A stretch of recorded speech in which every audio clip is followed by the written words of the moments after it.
remember thinking, if this is boy twins, then this is like the universe is a mean and cruel thing. And right around the time, a friend of mine had gotten pregnant with her third kid, and it ended up being a boy, and she kind of cried for a couple weeks. Right. That's a lot of testosterone.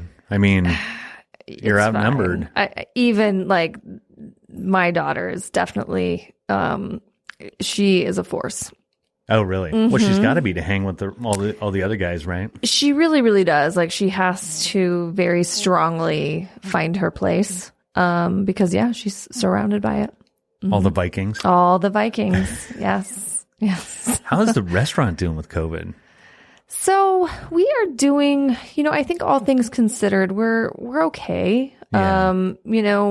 We're doing a lot. We're trying to just keep everything relevant, and I've a lot of collaborations in town, because I think that's kind of a healthy way to.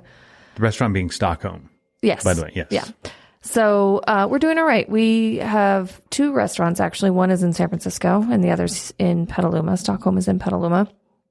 So our San Francisco location has been closed pretty much since COVID. We've done some pop-ups, but that obviously took a huge financial hit. So, if we had just had the one, we'd be in a much like healthier situation. But because we have the 2, and then the one Stockholm was still a little bit vulnerable in the beginning, and when COVID came around, it just. Well, not only that, not only do you have to run a restaurant, but now like the kids all of a sudden have to be Zoom experts. You've got to be, online, curbside, technical experts to run your restaurant instead of worrying about how good the food is. Yeah, it is really complicated, and I need a lot of help, and I can't really afford anything. So, there's some technical stuff on our website that I just haven't even tackled yet. And, I'll get people coming in and be like, well, your website says this. And I'm like, yeah, I don't have any help because of COVID. And then that kind of shuts it down. Yeah, everybody, that's my solution to most of the COVID issues, whether it's with teachers or teachers on kids or kids on parents or parents on teachers or business, with customers, is everybody's just got to lighten up and forgive each other a little bit and give each other a little space, And I think for the most part, it's been pretty good. I think they are. Yeah. I think, I can't tell. I mean, there's certain personalities you run across that, Are we saying, can we do Karen's, or is Karen's too sexist? Oh, I never thought about it as a sexist. I haven't figured it out yet. Is it? I mean, because there's Ken's for sure. Is Ken the guy thing? I'm not sure the guy equivalent, but it might be a Ken. Maybe. Yeah, I've had a little bit of both for sure. I guess, yeah, but Ken. Just demanding entitled people. Yeah. And you're going to do that now. Yeah. Well, yeah. I mean, but in your business, you roll with it, right? You do. You roll with it. And it's not new. You've been dealing with it forever. But the majority of people are not. The majority are very, very, very lovely. And so, I think there are moments too when there have been some reasonable requests and you're just so frayed from COVID that, you get annoyed for no reason as well, to be fair. Right. So, we're getting both ends. But I was telling a girlfriend of mine today, I said, Stockholm was at such a place where I had fought so hard to get where we were right around when COVID had happened. And then COVID happened, and then it became a much different fight. And I'm like, it feels like I've been fighting for years with this specific business. So, obviously COVID is hard. It's felt a little bit longer than since March. Right. And you guys were just starting to take off. I mean, you had some really good reviews back then too, right? Oh yeah. So we were to wrap up 2019. 2019 was great. We got a Michelin bib. We got, Play started getting some recognition in the city. It had previously, but we got back on the top 100 list from the Chronicle, and we got a lot of, recognition that, all the work had kind of started paying off. And around 2020, Michelin started emailing us again, and they had started inquiring about Play as well. So I thought, oh my God, could could we have finally kind of gotten there? And then that's when you get to reap the rewards of your hard work. Yeah. I don't know that, I don't remember getting this huge financial boost from Michelin in Petaluma specifically, but it was just a nice accolade. It was just a nice way to feel like, oh, we did it. We accomplished something that was a big deal for us, even though it was a bib and, and maybe it would have had more of an impact in the city. Right. Really? Well, yeah, Petaluma is not exactly the tourist. It's I would say it's kind of a secondary touristy. Yeah. Compared to like San Francisco, you're just drawing people from all over the world. And then as people kind of ring out. Yes, exactly. But it's so interesting because Petaluma really has a lot of cool little things to it. Like it legitimately has some of the best vintage shopping I've experienced, and like that can really compete with some of the high end stuff you find in the city. A lot of the antique shops are incredible. It seems like you get a lot of people from kind of Sonoma and Healdsburg like dropping off their junk here. That's great. But for me, it's kind of like the new Sonoma. Sonoma used to be the kind of quirky, out of the way place. Oh, did it? Yeah. I've never experienced it like that. I grew up around here. Mm-hmm. And Sonoma has kind of blossomed, I think, a little bit into more. And, if you want to get off the beaten path just a little bit and still have all the, Petaluma's got such a rich history and it's got the old architecture and it's got a lot of its own thing. Because of the earthquake, the old architecture wasn't destroyed. Right. So, no, Petaluma's, it's happening now. Yeah. I tend to like the crowd here too. It's just a little easier. It's not as, sometimes Sonoma could feel a little more pretentious. Yeah. And I ran into somebody I worked with in Oakland who had come up here for the weekend, and I just saw him at the park.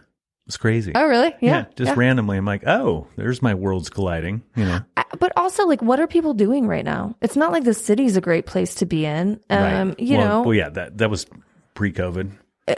Yeah. Well, I mean, at least things were happening pre-COVID, but now it's just, it's a ghost town. It's weird when I get into the city because I still have to head down there. It's nowhere near the same. I mean, for the longest time in Hayes Valley, it seemed like the homeless population just kind of took it over. Wow. And the coyotes, I remember like in March and April. Oh, I don't even remember that. Were they literally, they were out on the street, weren't they? The coyotes were out running in the street during the hardcore lockdown. That's right. I hope we don't get back to that. It feels like we are. We're trending in the wrong direction. It feels like we are. People have learned a lot too. I mean, nobody was masking back then. Well, if we had an administration that would have. You want to do that? Well, I can't. I mean, they're so crazy. I don't blame. I mean, we know who the president is. I mean, he's shown himself to be small and petty and. Oh, he's going to burn the White House down before he leaves. He might take us all with him. Well, I don't know. Here's what always kind of gave me a little bit of comfort with respect to this administration is in terms of people being afraid that he wouldn't actually leave. Is I've never in my life remember a Republican president that wasn't really liked by the military. Like they all pretty much were. Not so much with the Democrats, but the Republican presidents were always liked by the military. Yeah, they had some cred with the military. Yeah. That is not the case. Oh no, he's Bonespur, Captain Bonespur. I mean, he has taken the most respected individuals in the military and they've turned against him. And there was a few things that I had listened to where people were like, there's a plan. Nobody's going to let this man sit. Like there is a plan. Right. Yeah. I think the institutions are holding, but man, I mean, they've had a lot of stress testing. We have all had a lot of stress testing this year. Yeah. Yeah. And that is part of it. I mean, when you're watching. So let's talk about it. So election night, we were waiting champagne on ice. And then that got sidetracked. I had to go to bed. 9:00 hit. I'm like, I don't have it in me. I got to go to sleep. And I think it was Thursday morning. Yeah. Yeah. But man, it just felt like things are going to get better. Well, I think you have that moment of like, that feeling's relief. Gone now. That feeling's gone. Relief is gone. I think we felt hopeful again, and we hadn't felt hopeful in a really, really long time. And I am concerned a little bit that 70 million people didn't feel or see some of the things that seemed so incredibly obvious to me. Pretty obvious. But,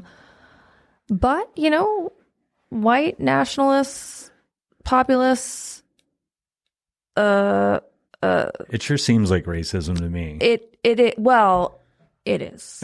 And it not necessarily, I mean, the overt, like people doing things that they used to be ashamed of seems to be missing. But I think there's a lot of just, this makes me uncomfortable, so I'm just going to stick with these other guys, I mean, right. This makes me uncomfortable, and they're not holding me accountable. And so we have a little club here. And I think that's part of it. I think what this year has been extremely uncomfortable, and it's really hard to face your ugly sides. And it's hard to think about the ways that you've kept other groups down, and we've had to kind of fucking face that. Right. So yeah, it's uncomfortable, and we all like to avoid. Did you see Dave Chappelle's monologue last week? Yes. That was so brilliant though, because he's like, just buy a drug dealer an ice cream. Yeah. He didn't ask for it. And then when he went there, he's like, to paraphrase, that these people have been getting screwed for, 50 years, 100 years or whatever, like being a little extra nice after years of being wrong. I think it's like 1,000 at this point. Yeah. Right. It's not a bad thing. It's not a bad thing. No. And it is kind of, you have to kind of look at your own life and think about, ways that things might have been easier for you. And it doesn't mean, like, look, I've worked my ass off. But, it doesn't diminish achievements. It doesn't diminish my achievements, but it doesn't mean that, I had a key to a door when other people had to kick through it, So can we say Ivanka? She's struggled. Ivanka Trump? Yeah. I don't really follow her at all. Oh, you mean? It's just funny. Is she saying that? No, is she talking about she's talked a lot about being self-made and. Is that the daughter or the wife? The daughter. Oh, that's. Well, it's hard. That's hard to realistic. Tell. It's hard to tell sometimes. I knew Melania was the current wife, but I get I get Ivanka's, because Ivanka's mother's name is very similar. Yeah. It is, right? Ivania.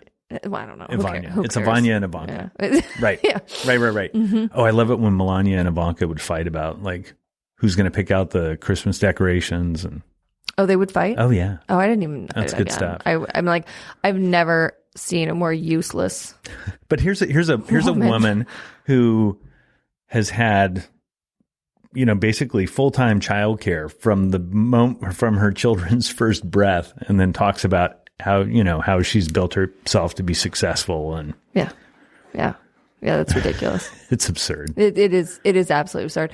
It is a little bit interesting though that so I had my first child when I was 22, which some people seem to equate with 16 as though they're the same, and they're not that far off, but they're not quite the same. So I think maturity level for me as a man, they're identical. That's fair. I would argue the same. But so the thing about having your kid at such a young age is, especially with my oldest son, who is now 18, there were moments in time when, our rent was $400 a month, and we were really fucking, like, we were barely making that,